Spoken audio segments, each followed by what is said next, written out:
Ir štai, taip paprastai, automobilį galima nusiplauti namų sąlygom. Ar įmanoma kokybiškai nusiplauti automobilį pačiam namuose?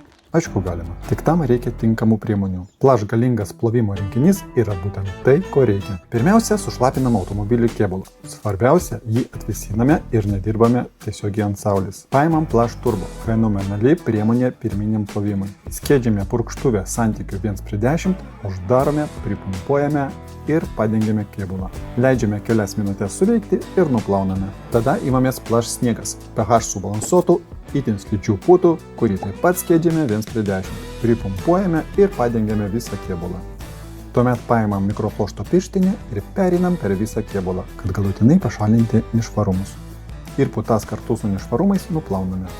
Ir tada ateina laikas mano mėgstamiausiam produktui – Plaš blizgesys hidrovaškas, kuris atstumia nešvarumus ir priverčia automobilio kėbulą blizgėti. Kai jį padengiame, paskutinį kartą nuplauname automobilį ir imamės Plaš sausinimo šluostės. Greitai nusausiname visą kėbulą, kad neliktų vandens dėmių. Ir štai, taip paprastai, automobilį galima nusiplauti namų sąlygom.